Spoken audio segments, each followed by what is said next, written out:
Hello everybody, this is Amitabh Bachchan and I'm privileged to have Nag Ashwin here, the director of Kalki. Full privilege. And it's 8 o'clock in the morning here in Mumbai.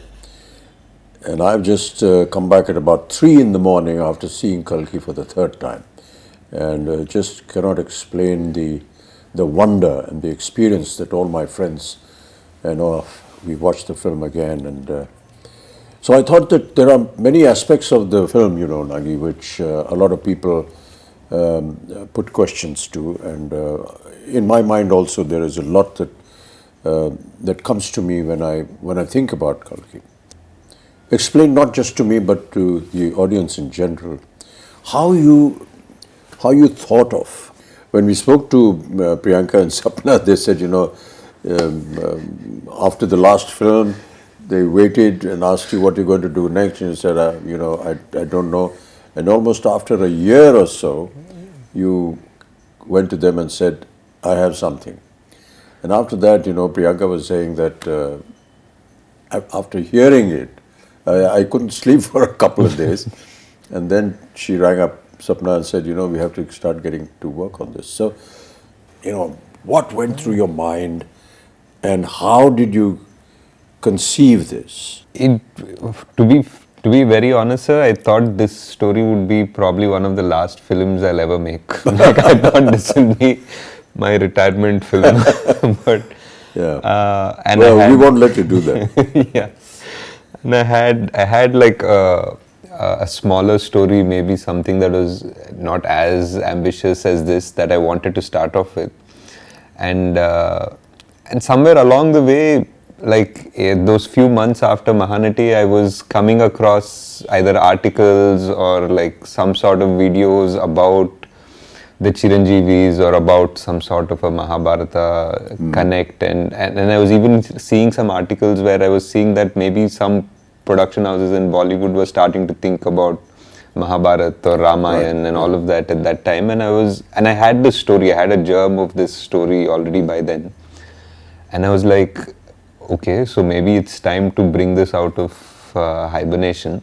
And I took it out and I started living with it for a few weeks, and I realized that the energy that it would probably require to bring this to life and to bring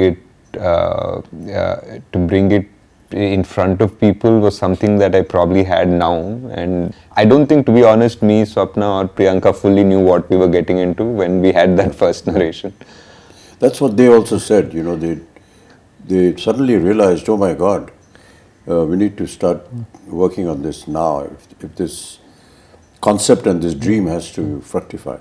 Yeah, we started with one concept artist and we thought, we'll conceptualize the main sequences of the film. But as we kept going deeper into that rabbit hole, so to speak, we realized every single thing had to be conceptualized and every single thing had to be built, and we realized it needed an army.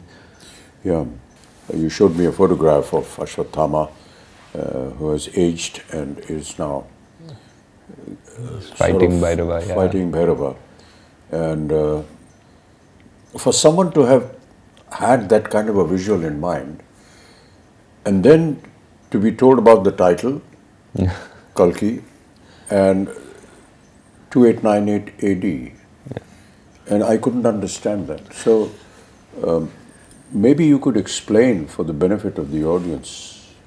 Core of the story was the first scene in a way. So 6,000 years after the death of Krishna. Which is what comes in the subtitle. Yeah. So 6,000 years have passed ever since Krishna gave the shrap to Ashwatthama. So 6,000 years after when Krishna is said to have left his body was 3,102 BC.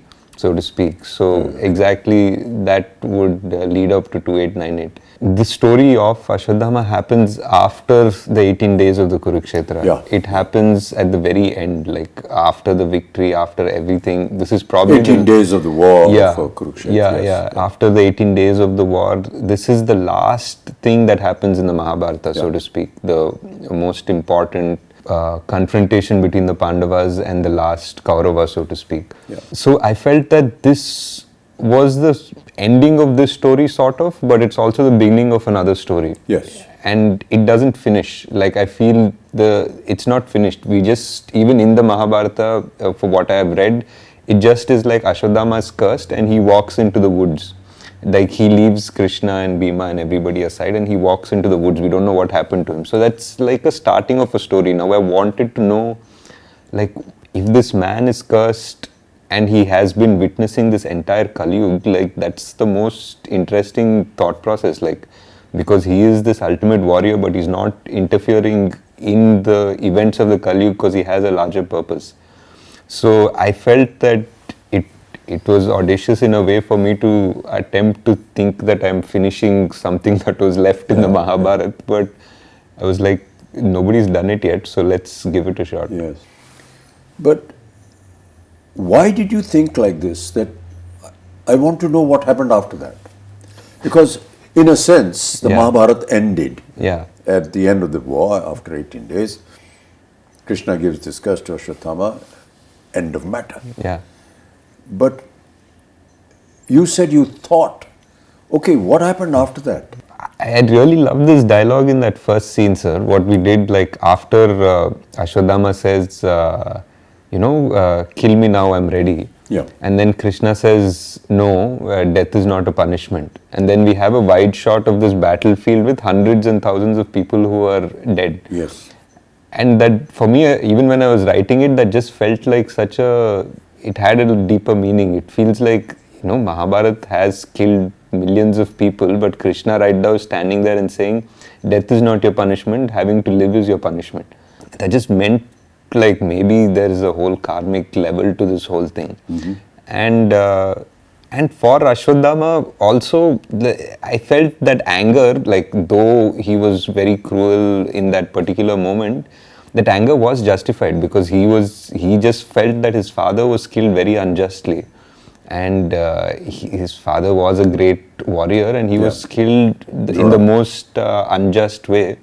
So his anger was justified in his own way. So now his redemption is also very justified. But we never know if that redemption ever comes, because it's not like Ashwadama is always been evil or something like that. He's actually a very noble warrior. He's meant to be an avatar of Shiva. People say like Drona prayed to Shiva to get a rupam of Shiva as his child, and that's how Ashwadama was born. There's a beautiful, beautiful couple of pages in the Mahabharata that shows before Ashwadama enters the Pandava camp to massacre the rest of the Pandava army, he sort of, Krishna had put out a barrier. He had put out like his magic in a way. He's put like the biggest celestial guardians around the camp, and he went back to the kingdom, and Ashwa came and he realized he can't cross those celestial guardians, and for that one time he became like a Rudra Roop, like he became Shiva. He entered one pyre and he came out like Shiva, and there's Kripacharya watching this and he became so scared, like he actually ran away from that scene because Ashwadama was so terrible and so magnificent. So that character always intrigued me. Like, you can't have an avatar of Shiva who is the greatest, is the son of the greatest warrior, and not know how his story ended.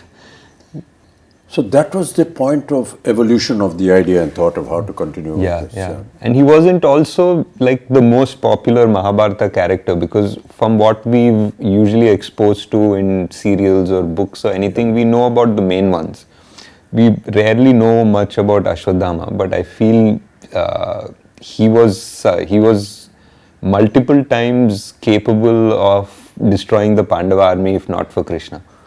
Like there were astras that only he could use and only Krishna knew how to stop them. After 6,000 years. Yeah. You hear the words of Krishna saying, that when there is no water in the Ganges. And these were all very symbolic but very pertinent little things that kept coming up. How did you conceive that the futuristic world 6,000 years from now is going to be looking like this? There were a lot of things that we tried to extrapolate, sir. Like, for example, there is massive drought now. There is clean air is already such a problem in so many places in China or even Delhi for that matter. that, you know, buying air is going to become a common thing. It's actually become a common thing already. And the fact that physical currency is not going to exist has already happened. So a lot of things that when we started writing we thought were very futuristic have already happened by the time the film released. And we had to just try to understand that if there is no water, and the biggest problem is fertility, I feel, like of man and of the soil. Like those are the two biggest things that will change the world. If human beings suddenly become infertile to a certain level, we just have barely 100 years before we go extinct, in a way. And if the soil stops being kind to us and it becomes dead in a way, then how much synthetic food are you going to develop, and how will that society be that lives only on synthetic food? So those are the two big things we tried to explore, though we didn't have time to really get into the details of it, but that was the thought process. During the portion when they were designing all this, were there any questions that ever arose in your mind? Multiple, sir. There were because like almost everything, because when you're trying to design a whole world with an ecosystem, with an economy, with all of that, there'll be so many contradictions. Like even just the architecture of things, there'll be like, what are your vehicles running on? Like if it's running on this, then why don't these people have access to it? And what access does the complex have? So suddenly we're designing a whole world, right from the economy to its power systems to grid to like, what do people do? How are they making money? And you know, is there a welfare system in this world? Like there's so much discussion, and after I think 5-6 days of brainstorming, we usually just stop and say, enough, let's get back to the story. I was talking to some people about Shambhala and what it was, and that is something that they said, that this Shambhala is something that is under the earth. It's there in the Buddhist thought process. I personally felt that there is a scene when Mariam comes forward before she sings that song, to that circular that design, mandala, which I don't know whether I'm correct in saying that, but it's a very Buddhist. So is that what went through your mind? It was, sir. I think the idea of Shambhala is something that is very similar to our culture and Buddhist culture, even Persian culture. They have different names for it. And I felt that it's very interesting that all of them have names somewhat similar also. Somebody calls it Shangri-La, somebody calls it Shambhala, and all of them say that it's a place where people are going to sort of retreat to in the Kali Yuga, when, you know, adharma becomes so much more outside, and that's where the avatar will come, the savior will come, so to speak. So I felt it's very interesting that so many cultures have the same idea. And the idea of the symbols in Shambhala was like a mix between the chakras that we have, the Sri Chakra and all of that, combined with the mandalas that Tibetans have, which are so similar.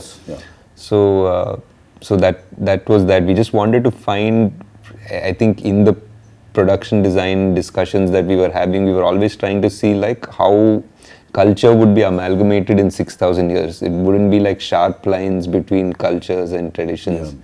Things would probably get merged a bit.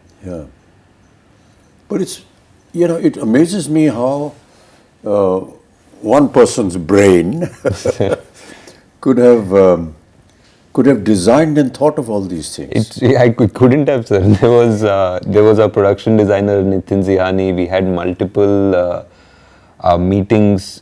We have a concept design team which is really good. They're from Jaipur, fully Indian, like Immortal Collective. We had an in-house storyboard artist, Venu. I mean, for a movie like this, I would say that we probably required a bigger team, but the team that we had was fully on board, and everyone was constantly ideating. I mean, I definitely had to okay the final aesthetic, and I would guide them and direct them the way it had to go. But if not for the concept designers and Nitin's brain also, this wouldn't have come out the way it has. Kamal, that day when we had a general, when we were talking to the rest of the guys, he said something very nice. He said, you know, a lot of the filmmakers come to me and they describe the story, and they give me very efficiently made Concept storyboards. Yeah, yeah. But the point is that his opinion was that how does this storyboard actually get into practice, and what is the reality of it? It's all right to make some drawings and come, but he said that when I saw this and when I heard Nagi, I thought, gosh, it's going to be another one of those storyboard things. But then Nagi showed me some visuals which he had shot, and I believed. Yeah. And just went ahead with it. What was the idea of the complex? The idea of the complex was, it was like everything is there. It's beautiful. It feels like heaven. There's water. It feels like, animals are frolicking happily, and it's clean air and all of that. But there's something that feels unnatural about it as well. There's something that doesn't feel real, and it doesn't feel it belongs there. So it was that aspiration of man. I feel that when you go to the complex in the film, there is this idea that you need 1 million units to enter the complex. Yeah. In this world. That idea was like a creative idea of yours. Yeah, it was a creative idea. It was something to give a goal to Prabhas's character, and everybody in that world they basically were working around that goal. They wanted to make 1 million units to get into the complex. But my idea was that you can't make 1 million units by being straightforward. The complex wants you to backstab each other. The complex wants you to fight amongst each other to make that 1 million units, and they're just going to be at peace because these people are never going to unite. That is what is happening in Kali Yuga, Yeah, yeah.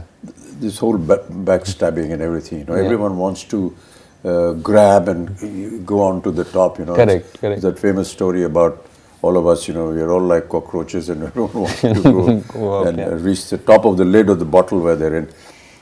So, you are catering to an audience, and there are many portions which I felt, as somebody who's been in the film industry, could understand that, okay, we are playing to the gallery. Yeah. This is Prabhas. For sure. This is a Telugu film. Yeah. And Prabhas is Telugu. Yeah. And you have to understand that he's massive, and he's godlike there. Yeah. So many elements which a lot of people felt in the first half, because of its length and so on and so forth. Yeah.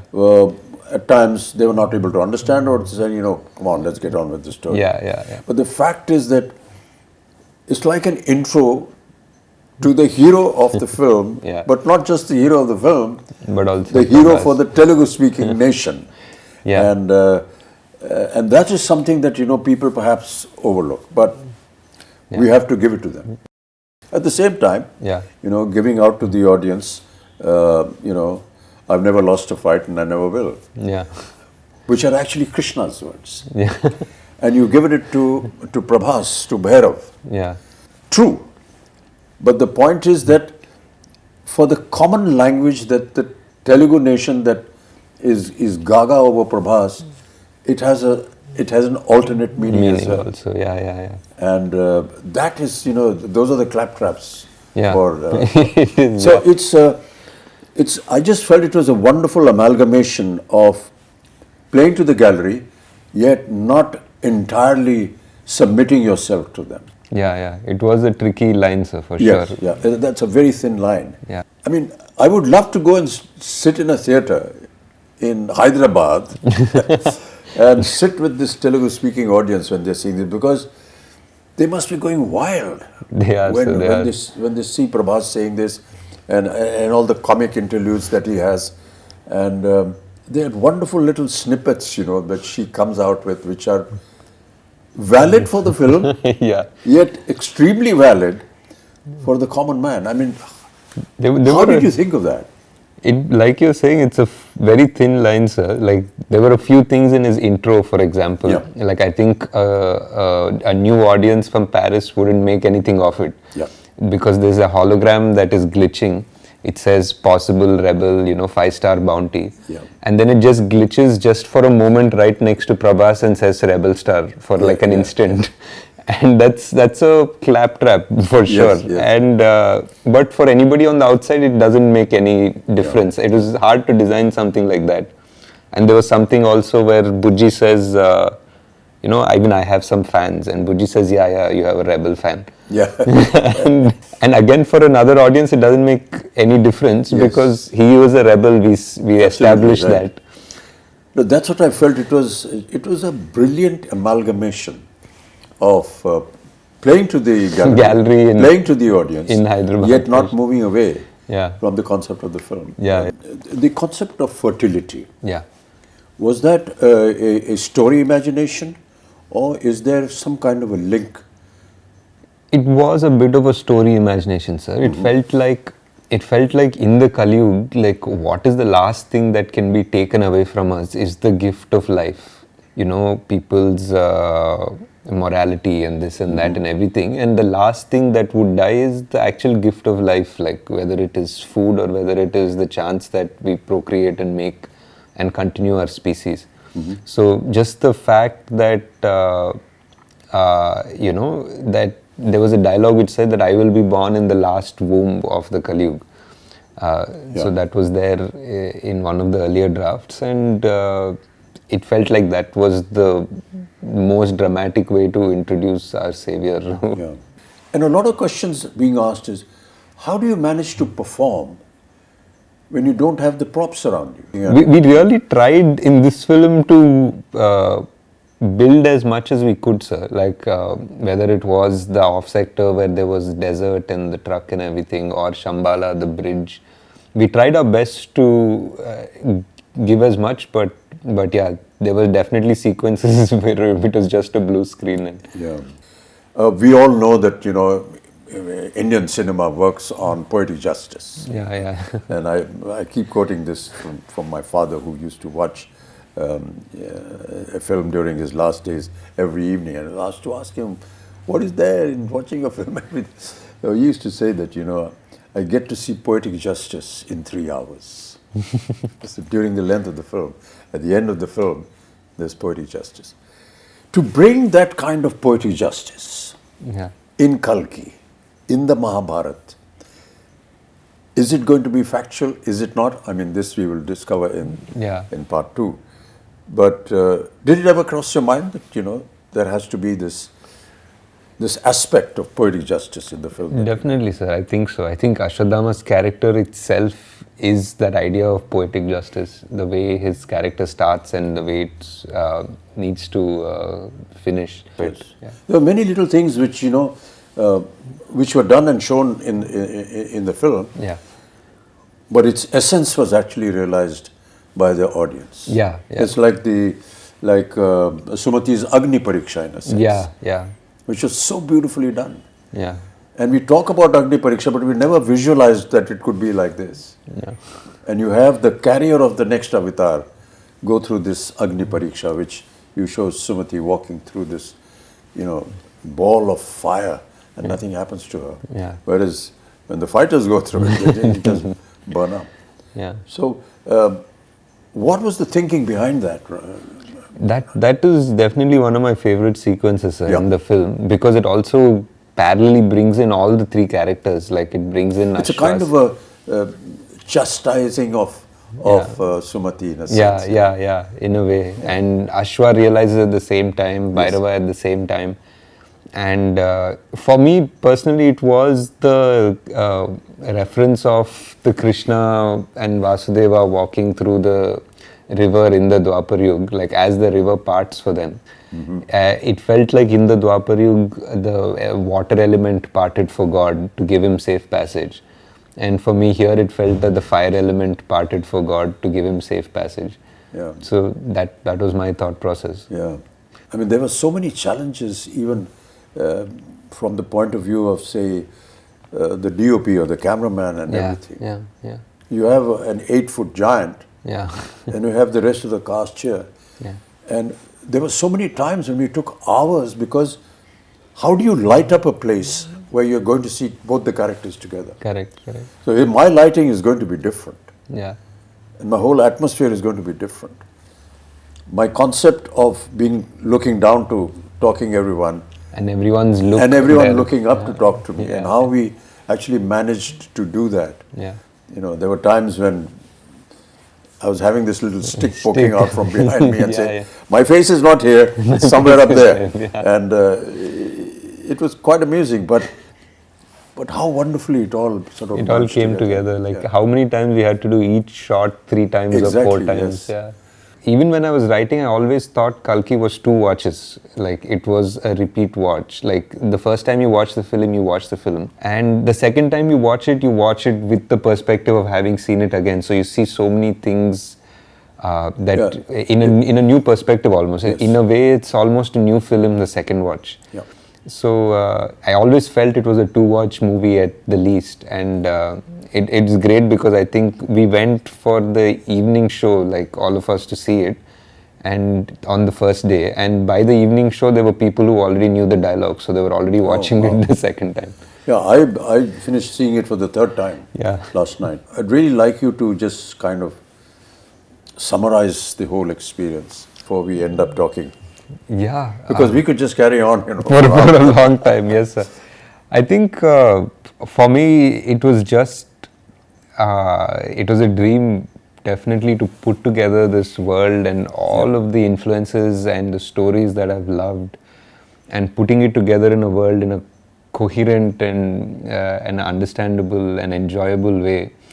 And to see now, today, that dream has come true and people are actually agreeing to watch such a film and love such a film and accept it. It's not just, I think, just for us as a team that's been working on it for 3 years, and the actors that have put in so much time to do it. It's not just a win for us, I feel. I feel it's a win for the industry in a way, because like producers, actors, directors, writers now have a validation that they can think differently. Now they have a validation that they can greenlight projects which probably wouldn't have, because now there's a Kalki. Now there's a Kalki, a producer will listen to a story that is a mytho or a fantasy or something, and an actor will be okay to greenlight a script. So I think we have moved forward in the right direction, and I'm very glad that Kalki was able to do something to have that change happen. I just wanted to, I mean, we won't get a chance as often, so I just wanted to ask what in the scenes that you've done, like what were your favorite scenes in the film? Yeah. It's very difficult to pick one particular scene, you know, Nagi. And I'm not just saying it because I'm a member of the cast and crew and it's our film, but quite honestly, you know, it's very difficult. Really, the purpose of talking to you, Nagi, was that. That it's, yes, it is a film. Yes, it is make-believe. But it's make-believe. It's the belief that we want you to go and see, because it's been made with belief. And that belief is what is the strongest point that I feel in the film. And each time I see it, it's that belief. I hope that, you know, the audiences will go and see this film with the kind of interpretation that Nagi, the director, had, and his vision, and the way he has explained the many aspects of the story. It's a film that anybody will identify with, because it's, you know, good over evil, and all our films are like that. But to give it the depth and bring that mythological history, culture into the open and prove it, that is what was challenging for Nagi, and that is what I find he has been able to find victory in that challenge. So now we wait anxiously for part 2. For part 2. How is it all going to end? And so we look in great anticipation. Thank you, sir. Thank you. Thanks so much, Nagi. It's been wonderful talking to you. Sir, I know you don't like or appreciate this, but this is one of the few chances we have to thank you for all your patience. It's, you know, and the whole country, sir. Like whoever I speak to, I know you've heard this already so many times, but it's just such a pleasure to see you in that avatar, in that role. And so many people, I did a bunch of interviews yesterday and everybody just said, thank you for giving us this Amitabh Bachchan. It's a huge fan fallacy, thing. actually. I don't I know you don't like any of No, it. it's not a case of liking. I just feel that the compliment is not really to me, it's the compliment to the concept and the character. And that speaks volumes about the film. It's not a personal, okay, I like this star, and he was good and he acted very well and so on and so forth. So when they compliment a Prabhas or a Deepika and anyone else and Kamal, you're actually complimenting the concept of the director, Nagi, who was able to conceive and put together this story. It's all very well to go to an audience that's coming out of a theatre and say, "Kaisi lagi film bhaiya?" So they said, "That's about the film here." It's not that. I think that we need to catch some people the youngsters, and say, let's sit down and have a chat. And what did you actually see? What did you think of? What was going through your mind when you were watching all this? It would make a very interesting subject. And I'm going to catch Abhishek and please do, sir. That would be Navya, great. my granddaughter, and have a chat with them, much like we've had here, and ask them some very pertinent questions. Right. Thank you, Nagi. That'd be great, sir. Yeah, such a pleasure, such a pleasure, sir. Thank you so much. That's the end of our very long, intricate conversation, and I hope that you enjoy the film when you see it. Thank you so much. Namaskar.